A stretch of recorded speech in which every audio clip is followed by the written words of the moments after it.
1950 ఈ ఆర్డర్ రాకముందు మీరు చరిత్ర తిరిగేయండి. 1930, 30, 35, 31 ఆ టైం నుంచి కూడా అంబేద్కర్ స్పీచ్లన్నీ మా దగ్గర ఉన్నాయి. అంబేద్కర్ గారు క్లియర్గా చెప్పారు ఏంటంటే, ఈ హిందూ వర్ణ వ్యవస్థలో, ఈ హిందూ సిస్టంలో ఏదైతే ఉందో ఈ సిస్టంలో మనల్ని తక్కువ చూపుతో చూస్తున్నారు. దళితులు ఎవరైతే ఉన్నారో వర్ణ వ్యవస్థలో బ్రాహ్మణులు, క్షత్రియులు, వైశ్యులు, దళితులు, శూద్రులు, అతిశూద్రులు అనే వ్యవస్థ ఏదైతే ఉందో ఇందులో మనల్ని తక్కువ చూపుతో చూస్తున్నారు. మీరు అర్జెంటుగా మీ మతాలు మార్చుకోకపోతే, ఇదే హిందూ మతంలో మనం ఉంటే కనుక మన బతుకులు బాగుపడమని చెప్పి అంబేద్కర్ స్పీచెస్ అన్నీ ఉన్నాయి. మీకు కావాలంటే మనం ఇంకో రోజు పెట్టుకుందాం డిబేటు.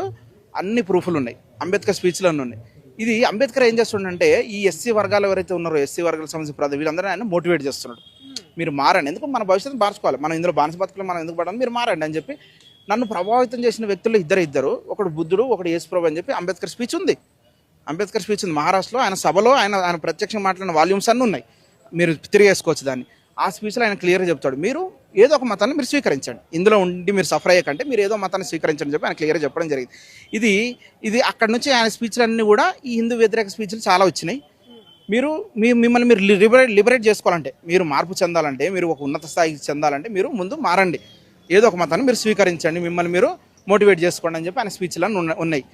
సో ఈ చర్చలన్నీ జరుగుతున్న టైంలో 1940 తర్వాత నుంచి ఈ రాజ్యాంగం రాసే కంటే ముందు ఈ రాజ్యాంగ సభలో జరిగిన చర్చలలో కూడా క్రైస్తవ ప్రతినిధులు ఎవరైతే వెళ్ళారో, మీకు రిజర్వేషన్స్ కావాలంటే వాళ్ళందరూ అగ్రకులాలకు చెందిన వ్యక్తులే.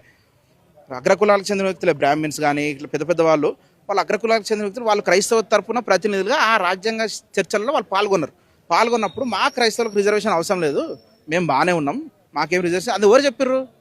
అగ్రకులాలు చెప్పారు. ఎవరి పక్షంగా? దళితుల పక్షంగానో అందరి పక్షంగానో, ఏం బాబు మీకు రిజర్వేషన్ ఇవ్వాలా వద్దా అని చెప్పి రాజ్యాంగ పరిషత్తులు అందరూ కూర్చున్న చర్చలు జరిగినప్పుడు ఈ క్రైస్తవ ప్రతినిధులు ఎవరైతే ఉన్నారో వాళ్ళు మాకు రిజర్వేషన్ అవసరం లేదు, మా బతుకులు బాగానే ఉన్నాయని చెప్పారు.